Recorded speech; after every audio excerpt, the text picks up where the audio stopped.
Hello, everybody, and welcome to another Songwriter Sesh. Today, my guest is Domenic Cicala.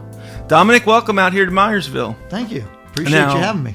You are. Did you grow up in this area, in this Maryland area? Where are you from? I'm a native. I was born in Washington.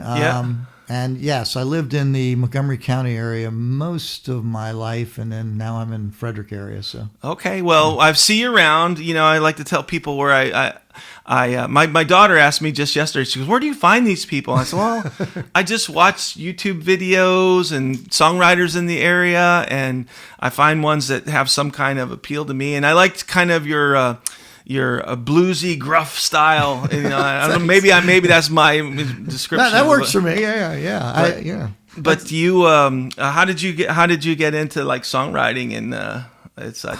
You know, it's interesting. I came to it late in life. I tried when I was about 18. I took about 2 weeks worth of guitar lessons because I was convinced that, you know, like everybody else, I wanted to be a rock and roller. Yeah. And I realized you had to work at it, and so I gave it up after about 2 weeks, and I became a rabid fan for decades. I could tell you every person who played on a record, who wrote the songs, you know, who did the cover art. Did you go home like after you buy an album and put the record on and get earphones and just like listen? Man, to everything? I was yes, absolutely, and I have a massive record collection that's old records. I'm collecting again now, because it's different now. But yeah, so I came to it rather late in life. I was on a train with a bunch of renowned songwriters, Dave Alvin, Tom Russell, Butch Hancock. And how'd you arrange that? How did that happen? Well, that's a story right there. That is actually a great story. They're kind of still sort of doing stuff like that. But it was a group out of Vermont that put together these trains, and it was a small group of about 60 passengers, fans, and the performers, and very intimate. And it's like what they do with these cruises now, right? Like similar, exactly. But or they have the cabin things. Small. Yeah, you know, it was, you know, a lot of it was Amtrak based later, but this particular trip was a whole private train that went from Tucson on down into Copper Canyon, Mexico, and so it wasn't here; it was out at west in the desert, and they had a songwriter train. They had a songwriter train with just, and I was and will forever be a huge Dave Alvin fan. Okay. And so I wanted to be on the train, and I managed to get on there on a cancellation. And, you know, I was just so inspired by it. I was talking to somebody who was also on the train. I said, you know, when I get home, I'm going to learn to play guitar because I want to write songs. Yeah. And that's kind of what started it. And I bought a guitar and now, had you already gotten mid-family jobs? Yeah. What kind of work do you do? Have you done? Yeah, I know you're a photographer. I've seen your photography work. It's really wonderful work. Thank you. Well, actually, my chosen career is hairdresser. I own a salon in Gaithersburg and have for you still 40 do some years. Yeah. Oh wow. Yeah. So my daughter runs the show these days, so I get to just kind of show up and do a little bit of work. Now, when did you start that? Oh, Lord have mercy. You're going to make me early on? Expose. Yes, very early on, very young. I mean, I grew up in a beauty shop. Okay. Oh, really? It was called a beauty shop. Right. Yeah. My mom is still and has always been a hairdresser. Oh, fantastic. Interesting. Yeah. And a lot of people on the show know, but you probably don't know. My mom was like Reba McEntire's hairdresser. Oh, very cool. In Nashville. She did all of these. She did all these movies and TV shows and stuff with all the country music folks when I was growing up. So I got to meet them all. Yeah. That was cool. But that's funny. You're a hairdresser because I did not know that. No, that's what pays the bills, so I can go out and play music and make records. Still to this day. And I mean that I kind of stumbled into it pretty young, and it worked out. And I've had the salon for a long time, and so that was that's how everything else. Definitely happens. A creative outlet is styling for sure. Oh yeah. It's funny because when I feel like everything I do, including photography and music, I feel like I have to work hard to kind of get to a certain baseline. Yeah. So I never quite felt like I was a truly creative person, but everything I do is in that realm. Well, if you enjoy it, that's the big part of it. Just enjoying the creative process makes you better at it. As they say, talent is passion times practice. Right. Like you have the passion for it, and you practice it, and then you become talented. Right. That's right. Kinda, and that's kind of So I keyed into the things that I love the most, which was music. Photography and in the salon business. And so that's been my obsessions, and I've done them all to, I've always tried to, I never looked at them as a hobby. Yeah. I always wanted to be better at it. Yeah. I wanted to be, with the boys. I wanted to play with the boys. So. Yeah. I think that's why I have call this a songwriter show, because there's people that love music and like to replicate music, like do the cover songs, etc. But the people that I have on the show have the passion to create the music, to start something from nothing.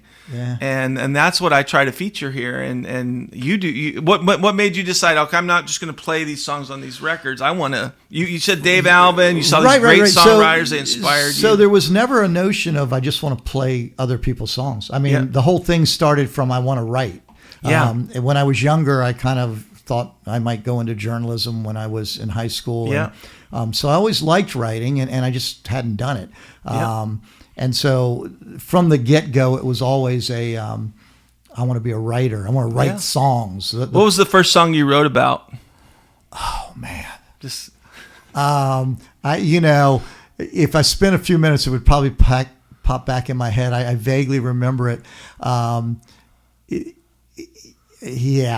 don't.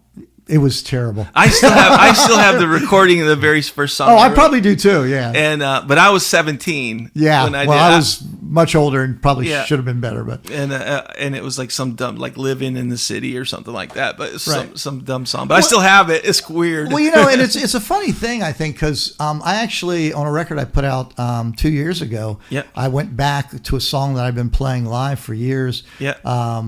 That I wrote very, very early on. Yeah. And it was okay. It was a good song. Yeah. And so, I think the difference is at that point in time, and maybe even now, it's your kill ratio. Yeah. How back then maybe I wrote 20, 30 songs, and one of them had a little merit. Hopefully my kill ratio is a little bit better now. But yeah, I still go back. I mean, I have lyrics. Oh, you got to write a lot of bad songs to get a good one. Well, and that's, I mean, yeah, that's an interesting maybe not part. bad, but maybe you got to write a lot of songs to get to the good ones. I totally agree. I think the interesting thing is for me, because people ask that question a lot, how do you know it's a good song?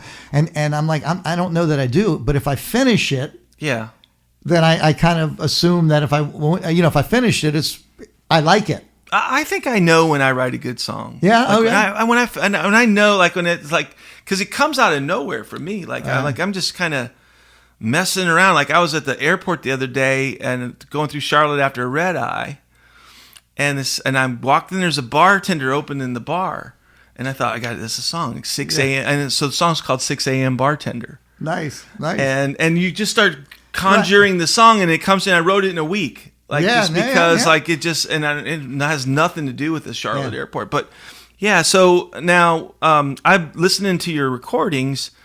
You've got different influences. I can hear that, lots of different influences. Yes. So you had the eclectic record collection, I'm guessing. Right, and I tell people that my first 3 concert experiences probably explain everything. Oh, so what were they? James Brown. Okay. Yeah. Joan Baez. Okay. And Poco. Oh, interesting. Yeah, so those are my first. Those are my first 3 concerts. The James Brown, I would have loved to see. I've seen Prince. Right, I've seen Prince. So that was like the closest I can get to James Brown. I never saw him, but yeah. So and then in hearing your voice, I heard a quality of like a Warren Zevon, and he's one of my favorites. So when I heard your voice, I was like, oh man, he's got this Warren Zevon sound. And I asked you about it, and you said, oh yeah, I like this. I like to sing this song Mutineer. Yeah. So I've had that. You're not the only one to find that comparison. I don't know how it is with you, but when somebody says, oh, you sound like. I never heard. I've had that, and I've had Gordon Lightfoot a lot lately. Yeah, I always get Springsteen's a huge influence on me, and I'm a huge fan. Yeah, me too. And so, there's certainly a lot of phrasing and intonation that probably draws on that. Less now after I found my own voice. Consider yourself lucky on that, Right. because I don't think I sound like anybody when I sing. I have this kind of weird voice, so I can't match it up to anybody, but definitely I can hear the Warren Zevon in your voice. So cool. let's try this Mutineer song, Absolutely. and you'll see what we mean. 2, 3, 4.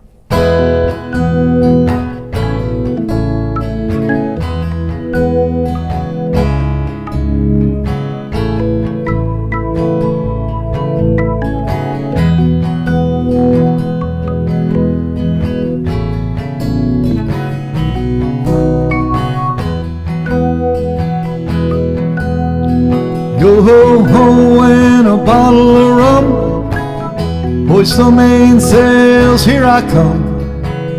Ain't no on board for the insincere. You're my witness, I'm your mutineer. I was born to rock the boat. Some may sink, but we will float. Grab your coat, let's get out of here. You're my witness, I'm your mutineer. Long ago we laughed at shadows, lightning flashed and thunder followed. They will never find us here. You're my witness, I'm your mutineer.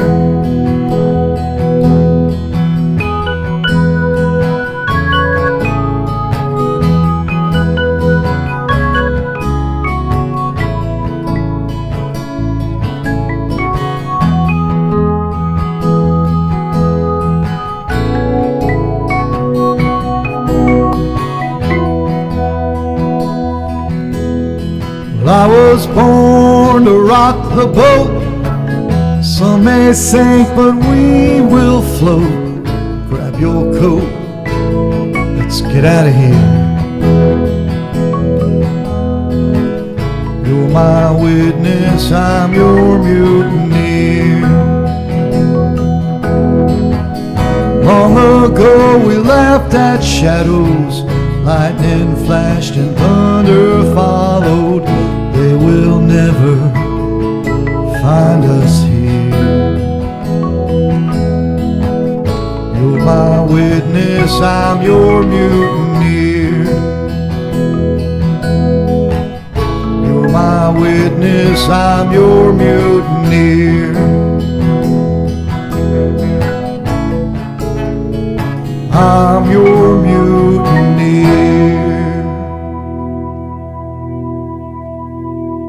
Nice job. Nice, that sounded good.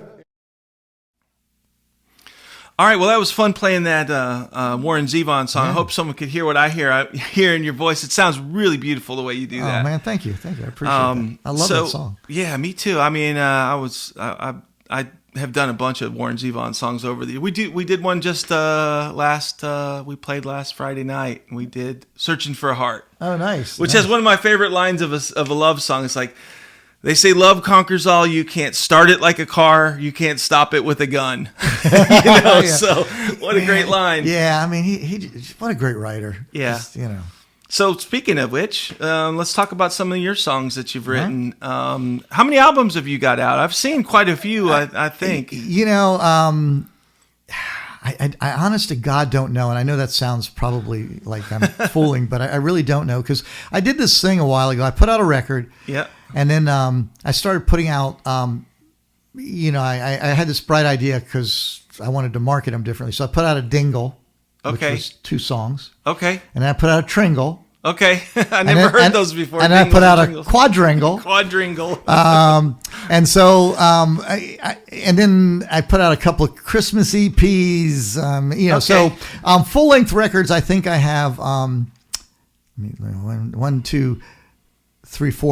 full-length records. And then my most recent project, again, because I had this brilliant idea. I'm not sure it was so brilliant, but I put out a double record that was basically 2 EPs, a country record because I wanted to do a homage to old 60s country, and then a rock and roll record, which is a little bit more in my wheelhouse. So so I guess about 5 full length if you count that.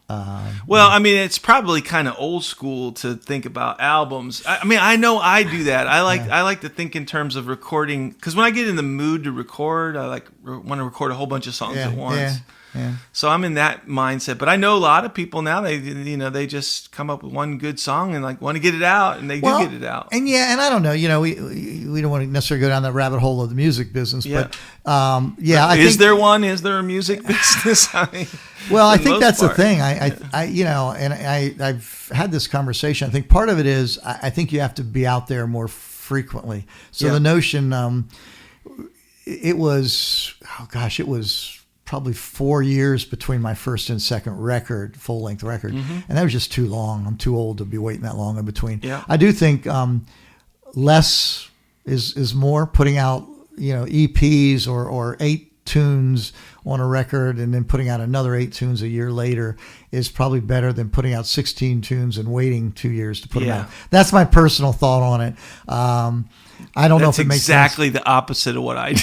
Well, I mean, I know. It's not I'm like not saying it's good. It's not not successful, but it's weird how that works. Yeah. Well, it's just I think all of it's just based on my understanding that you have to constantly be feeding the beast anymore, and I refuse to call it content because that's not what I make. Right. And I don't like that word, but the bottom line is you have to keep supplying people stuff. And I do know a lot of people who are doing just I'm putting out a single and calling it that. I think one of the things that I found was that if you're going to go to the length of trying to get it out to radio and market it, putting all your effort, like I put out I think 3 maybe 4 singles on the new project before the record came out, and that's a lot of redundant work. Redundancy and setting it up for streaming services and whatnot. And so I'm trying to find the path to less work, not more. Yeah, I think the work is what's fun for me. I'm talking about the work of marketing. Yeah, the work of marketing. You like that? Well, that's my job in the daytime, okay. But no. Right. I think that that's the hardest part is to get, you make good music and then, no one's listening to it. And you mentioned radio. Like I told a story about the first time I heard a song I wrote on the radio, right. Wow. Yeah. But I just looked at some of the younger faces, like, what are you talking about? That whole feeling of turning down the street and hearing your song on the radio is not something that anybody, you might hear it on someone's playlist. Right. And that could be anywhere if you're a local hero, which is my goal. Right. To be a local, I'm just kidding. Right, yeah. If you can have a regional presence or people like you show up for some shows, that's all I'm, interested in, and maybe they pass it along to a few people they know, something like that. Right. So, goals are strange when you get kind of be our age, isn't it? Well, and I think we're all after the same. We just want somebody to hear the things we write. I do think that, and it's one of the things as to why I keep going in and recording. It's like, what's the purpose of writing a song if I'm just going to play it in my bathroom and it disappears into the ether, right? Like, so, at least there's a record of it, right? Right. And I like, for me particularly the studio, the opportunity to go in and flesh out these things that I basically just create a skeleton of when I write them, is really the payoff. And I can't imagine just writing a song and going, okay, I'm done, let me move on to the next one, and no one ever hears it. I'm like I was an art major, so I kind of think of the writing and the demos and stuff as sketches, and then you work on then you put all of the work into the final piece you want to show, right? And you use all those other pieces of how you got there, but then you spend the time really kind of, and you might not ever be able to reproduce that again. People always say, well, it doesn't sound like the live band if you I've never played any of my songs that I've recorded live that sound like the recording. And I don't think they have to. I always tell the band, well, do you want to play down to what we sound like live, or do you want it to make a record that really, really sounds the best that song could sound? So I know there's different philosophies on that, or my piano player Dave was talking about Leonard Skinner. Mm-hmm. And those guys like lived together. Right. He said, they went into the studio and they had all of the guitar parts, harmonized and worked out. And 5-part harmony guitars and they wanted that's a commitment. But they lived together and that's all they did, and I think for creative people we have to do some things different. So yeah, and you get different people to play on your records, right? Yeah. I mean, I have kind of a go-to crowd of people that I use. I just have people who we're in sync in the studio, and because again, my musical experiences, I'm pretty young in spite of my looks musically, and so I have to really be able to have somebody who can understand what I'm trying to get out of them. And you have a good producer that helps you with that. Right. Well, I've been self-producing with the help of my engineer lately. And originally when I started, I did have somebody who was producing and taught me a lot. I think I've learned a lot. So I'm very active in when it comes time to mix and whatnot. I don't just turn the project over and say, give it to me when you're done. I tend to self-produce and a lot of that stuff because I hear this stuff in my head. Right. I hear when I like it or don't like it. Or we were talking earlier about the song that we're going to do, and there was in the record there's a clavinet on there, and there was a lot of talk about how loud should it be at all, and well, I'm not going to play clavinet on no that's okay but it's nice to have that I want to hear it. I know when it's there. And that's a really hard thing when you want all those pieces and to get that mix to get it that well way, and that's where the brilliant engineer part comes in because I couldn't do it certainly on my own. I mean, so this song is called Dancing with the Devil. Dance with the Devil, yeah. And it was on your last record you did? Yeah, it's on the rock record As Good as It Gets, that just came out in April. And the whole record, for the first time I wasn't writing about bad relationships and whatnot.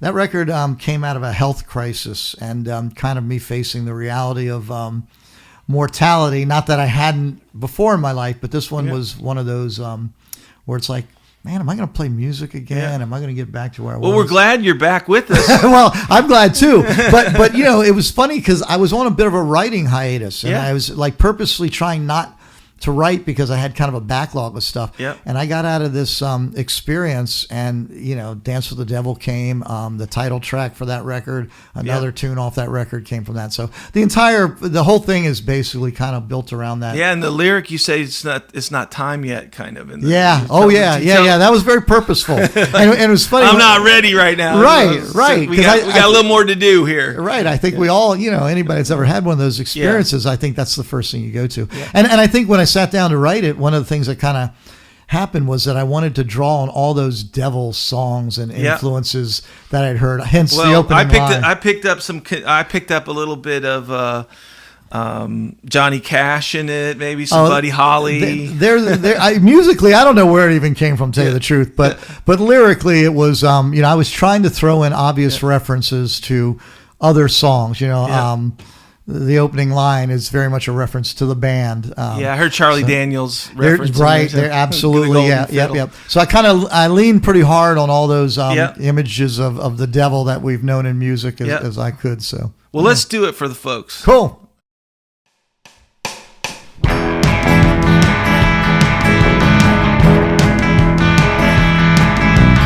I saw the devil with Carmen by his side. He said, son, won't you step inside my ride? I told the devil, get the hell out of here. If you wanna dance, you're gonna have to buy my beer.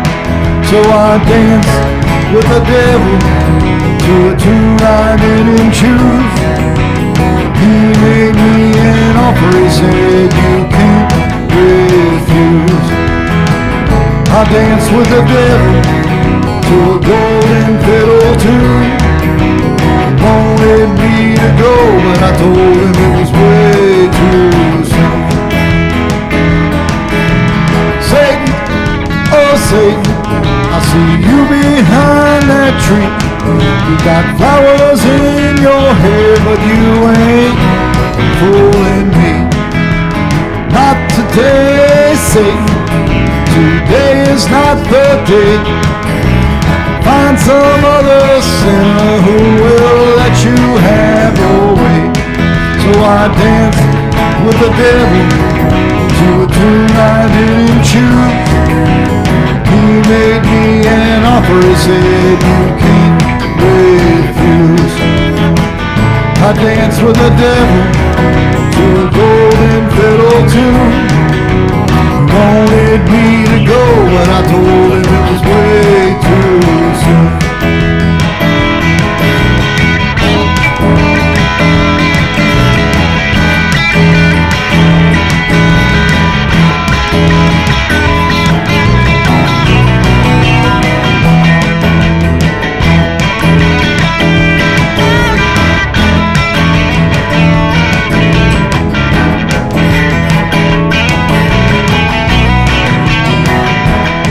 So I danced with the devil to a tune I didn't choose.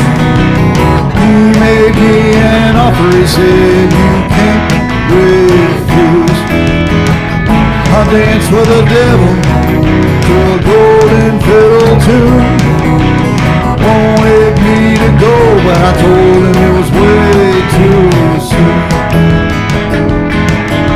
Well, don't go thinking, buddy, that you're the better bet. Just when you go thinking that there's a devil you haven't met. So heed my warning, friend, you better beware.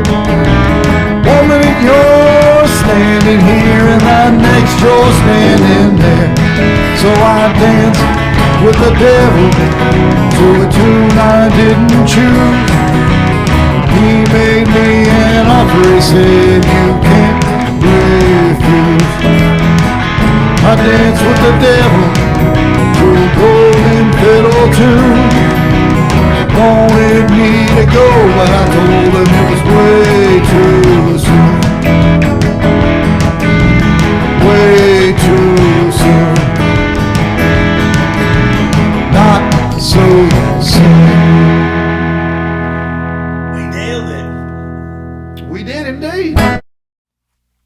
All right, Dominic, Dancing with the Devil. That was a fun song to play. Yeah, man. Sounded great. And thanks for sharing that with us. And thanks for being willing to do one of my songs. Man, I am more than thrilled to do one of your songs. I love this tune. All right, well, good. This is a song that I wrote here in Maryland. Oh, okay, cool. I have like 100 and something songs that are out there. I probably recorded 50 or so. That's pretty prolific. Well, I just like writing. So, yeah. But this one, it's not much to it. Like I just started writing. That's right in my wheelhouse. Yeah, I mean, but the melody and the way it came together was like and sometimes I don't even remember like trying to write it. It just wrote itself. Yeah. Those are the best. And that chorus just came through the chorus is really, really good. I really. It just pops. So yeah, and I guess sometimes a line will come to me, and then the whole song will work this way around. Like just you wind up in situations where you think you know what's going on, right? But you don't really, I write a lot like that, yeah. And you gotta kind of. It's more about just going with it, Like in the middle part of this song, he's got a girl, and like he's not sure it's going well. But you know what? I think we can assume it's not going well. Yeah. Maybe it is, maybe it's not. But he's like, you can't give up before. It's sort of like you can't give up before you try. Right. So a lot of this, and there's sad parts, and but it's a sort of a sad song. But it's also kind of hopeful. Yeah, I'm not sure I got sad. There seems to be some resolve in it. Yeah. It's kind of when as I was playing through it, it just seems like here's the things that are going on, but it hasn't beaten me down. I guess. I guess that's what I'm kind of getting through. If there's a theme to most of my songs, that's it. Yeah. That like there's, I wish I could write just an all happy song, but there's some kind of like trauma that somebody's going through in these songs, but most of them come out with some kind of not happy resolve, but just resolve to to move on, Right. So I have a lot of songs about that. Yeah. Well, I don't write any happy songs for the most part. I've written 3 love songs in my life, and most of them are about the other side of the coin. So, I think I have a bit of a reputation for that. But yeah. But there's if you're familiar with Gretchen Peters, Gretchen's got a T-shirt that says "Sad songs make me happy," which I think, sums up my approach to things. Yeah, I like that. Take sad situations and make people feel like you can get through it. Yeah, that's kind of like where I go with myself, and that's what this song. You don't know. So let's give it a go here. Cool. All right. 1, 2, 3, 4.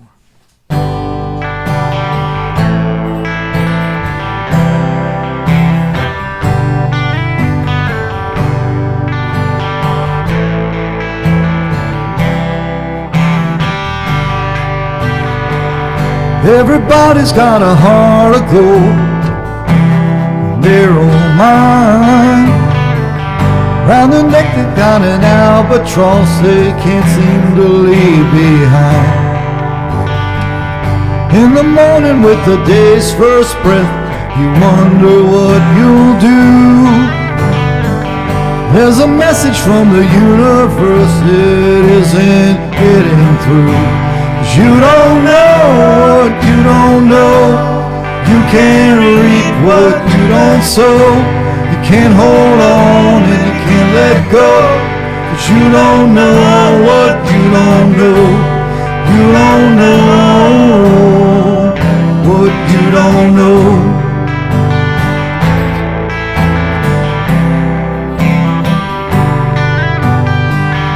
Ever wonder when your lover goes, when she's not around, taking money from the ATM on the other side of town? You lose your trust and you lose your faith before you break your vows. She's made a fool of every other man now. Who's she fooling now? You don't know what you don't know. You can't reap what you don't sow. You can't hold on and you can't let go. But you don't know what you don't know. You don't know what you don't know.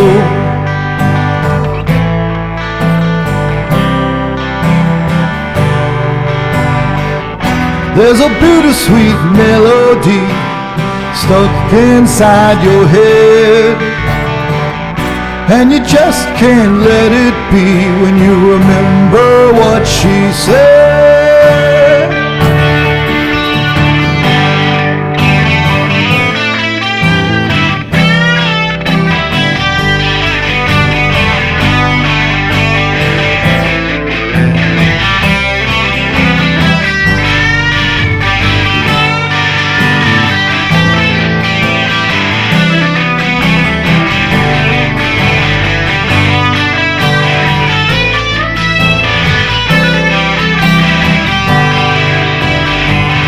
There's a cancer growing in your heart for which there is no cure.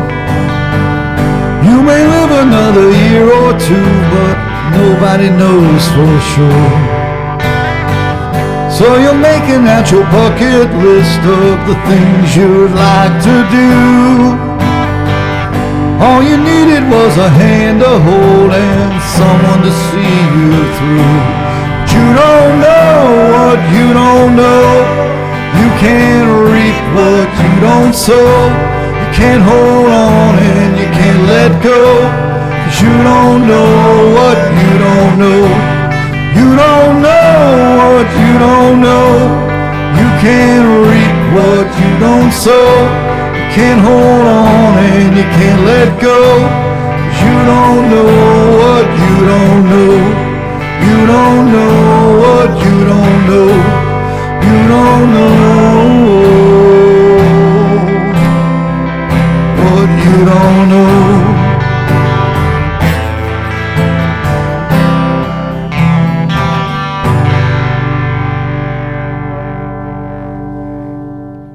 All right, Dominic, that was a fun session we had Thank today. you, man. I appreciate you having me out. Yeah, no, I'm glad we had you. And now I look forward to seeing more of your photography, listening to more of your music, Thank you. And seeing you out and about. Where will we see you again? Are you playing anywhere anytime soon? I'm downtown Frederick on September 13th at In the Streets. 11 a.m. We'll be playing on the WFRE stage.